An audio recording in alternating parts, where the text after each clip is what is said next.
जो 20 और 21 का जो राष्ट्रीय सर्वधर्म सम्मेलन है, ये दुनिया के इतिहास में पहला ऐसा सम्मेलन है जो इस्लाम के जिहाद के खिलाफ दुनिया में, अभी तो ये राष्ट्रीय है, पूरे देश से धर्मगुरुओं को बुलाया जा रहा है। सारे धर्मों के, ईसाइयों के धर्मगुरुओं को, यहूदियों के धर्मगुरुओं को, पारसियों के धर्मगुरुओं को, जैनों के धर्मगुरुओं को, बौद्धों के धर्मगुरुओं को, सिखों के धर्मगुरुओं को। देखिए, अभी ये पहला स्टेप है। हम इसी साल में 2021 के अंदर ही दिल्ली में वर्ल्ड रिलीजियस पार्लियामेंट का आयोजन करेंगे, विश्व धर्म संसद, और हम उसका निमंत्रण दुनिया के सारे धर्मगुरुओं को देंगे। तो ये अभी एक बीज हम लगा रहे हैं, हमें नहीं पता ये कल क्या होगा, लेकिन जिहाद से लड़ना बहुत जरूरी है। ये सारी दुनिया को हम बताकर रहेंगे। जो भी कीमत देनी होगी हम वो कीमत चुकाएंगे, जो भी कीमत देनी होगी वो कीमत चुकाएंगे, लेकिन हम जिहाद से लड़कर रहेंगे, जिहाद को पूरी धरती से मिटाकर रहेंगे। लव जिहाद तब तक था ये जब तक हिंदुओं की जनसंख्या मुसलमानों की जनसंख्या पे भारी थी।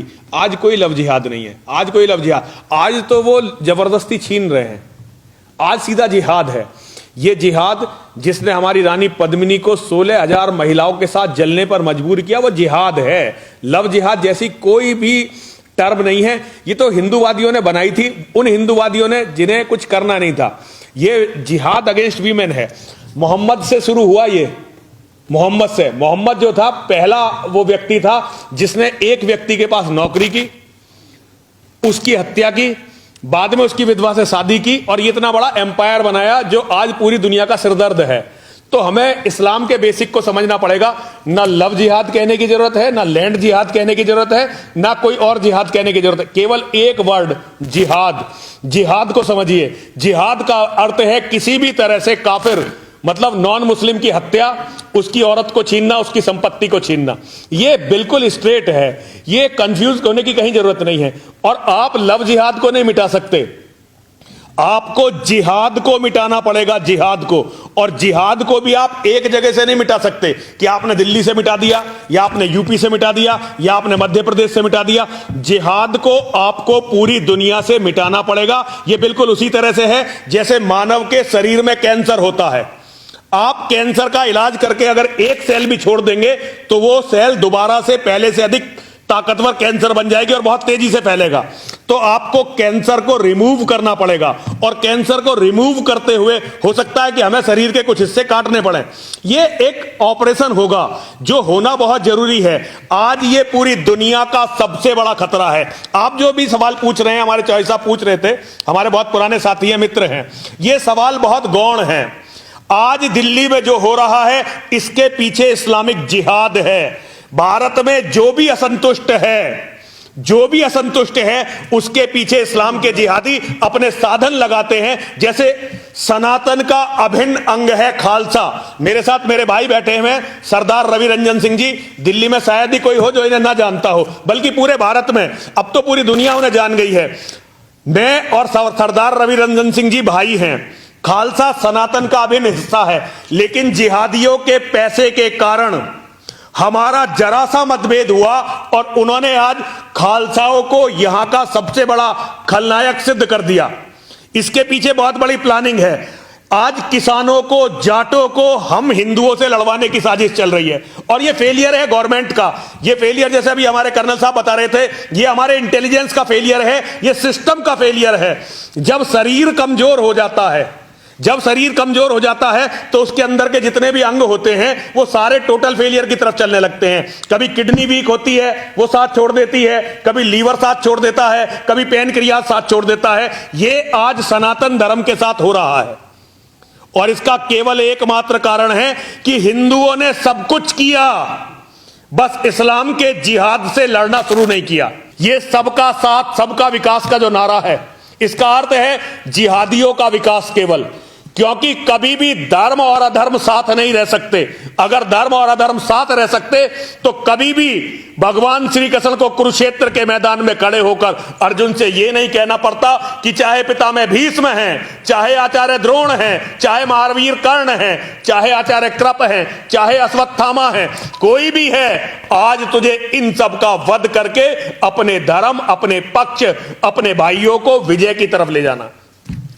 आज खतरा केवल ये नहीं है कि हम समाप्त हो जाएंगे, आज ओम प्रकाश जी खतरा यह है कि दुनिया में जो भी कुछ अच्छा है वो सब समाप्त हो जाएगा यदि भारत इस्लामिक हुआ। हमें कुछ भी करके भारत को इस्लामिक नहीं होने देना है।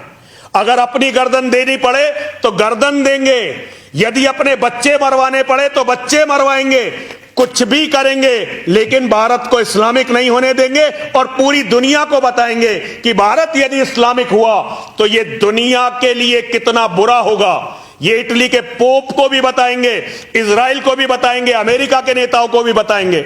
आज पूरी दुनिया के 200 करोड़ मुसलमान भारत में आतंकवादियों को, जिहादियों को, और भारत में जैसे अब ये आंदोलन चल रहे हैं, इनको फंडिंग करते हैं।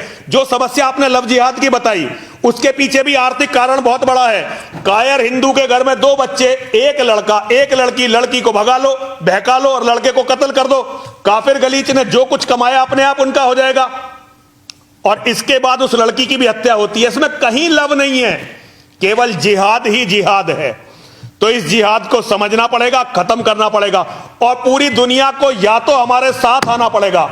आज ये बीज है, कर्नल टीपीएस त्यागी जी जिस लक्ष्य के लिए खड़े हुए हैं, ये एक छोटा सा बीज है, लेकिन बीज छोटा होता है, बरगद बहुत विशाल होता है। मैं यहां दिल्ली के इस प्रेस क्लब में आप सभी को बताना चाहता हूं, या तो दुनिया हम लोगों के साथ आएगी या दुनिया तबाह होगी, तीसरा कोई रास्ता नहीं निकलने वाला है। महाराज, जैसे कि इजराइल है, इजराइल में बहुत कम आबादी है और सारी पूरी इजराइल है, चारों तरफ कंट्री है, क्या वही पैटर्न हमको भी अपनाना पड़ेगा? बिल्कुल बिल्कुल, हमारा रोल मॉडल होना चाहिए इजराइल के यहूदी हमारा वर्तमान। देखिए, यूं तो हम विश्व गुरु थे और हमारे अध्यात्म में, हमारे शास्त्रों में सब कुछ लिखा हुआ है, लेकिन हिंदुओं ने बहुत समय से अपने शास्त्रों को, अपने धर्म को फॉलो नहीं किया है।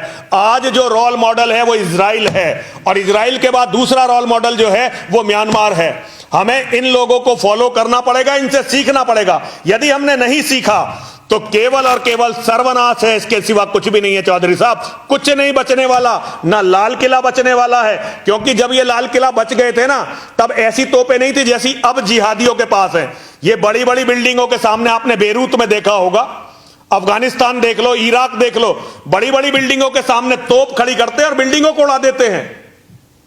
सबसे गहन बात, ये आईएसआईएस, अलकायदा, तालिबान जो विदेशों में लड़ रहे हैं, इनका मूल भारत की धरती पर है। दारुल उलूम देवबंद इन सारे आतंकवादियों की जड़ है, इनकी मदर इंस्टीट्यूशन है दारुल उलूम देवबंद। लेकिन भारत में किसी की भी कहने की हिम्मत नहीं है, क्योंकि इसकी सजा मौत है।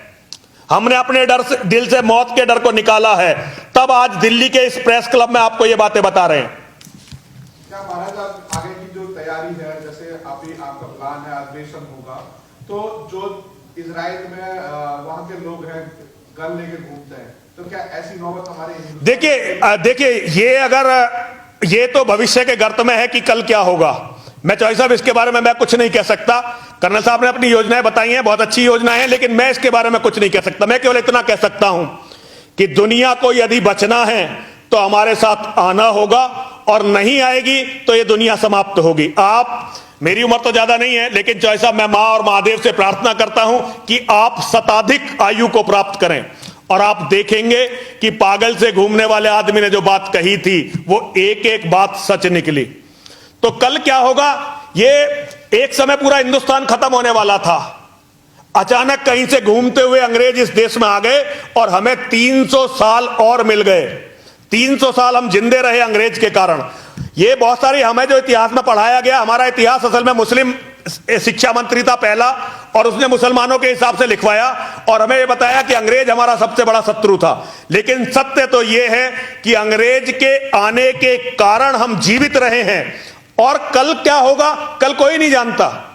भारत को इस्लामिक होने कोई भी नहीं देना चाहेगा। यह दूसरी बात है कि अपनी लड़ाई हर किसी को खुद लड़नी पड़ती है। जब हम लड़ेंगे तो लोग हमारी आवाज में आवाज मिलाएंगे। अभी भारत ने दुनिया का विश्व गुरु होने का अपना कर्तव्य पूरा नहीं किया है। विश्व गुरु होने का कर्तव्य केवल यह नहीं था कि हम केवल पूरी कचौरी खाएं और यह बताते रहें कि हम विश्व गुरु थे। विश्व गुरु होने का कर्तव्य यह है कि हम सत्य और निष्ठा के लिए यदि जरूरत पड़े तो अपने प्राण भी दे दें। ये एक विश्व गुरु होने के नाते हमारा दायित्व है, हम इसे पूरा करेंगे। आपकी तरफ से युवाओं को लेके जिहाद से लड़ने की क्या तैयारी है? देखिए, मेरी तरफ से जो तैयारियां हैं वो समय बताएगा। देखिए, अभी साधन नहीं है, लेकिन हम लड़ना शुरू करेंगे, साधन आएंगे और सब कुछ होगा, सब कुछ होगा।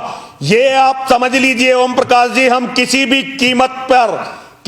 कीमत पर दुनिया को इस्लामिक नहीं होने देंगे। मैं कोई मुसलमान नहीं हूं कि आज मैं मर जाऊंगा और कल मेरा किस्सा खत्म हो जाएगा। ना ईसाई हूं, मैं सनातनी हूं। हम आज मरते हैं और कल हमारा पुनर्जन्म होता है। हम अब मारे जाएंगे, फिर लड़ेंगे, फिर हम जन्म लेंगे और हम एक दिन जीतेंगे। दुनिया में न्याय रहेगा, दुनिया में सत्य रहेगा, दुनिया में प्रकाश रहेगा, दुनिया में इस्लाम का जिहाद नहीं रहेगा, दुनिया में अन्याय नहीं रहेगा, अंधेरा नहीं रहेगा। हम अंधेरे को मिटा देंगे।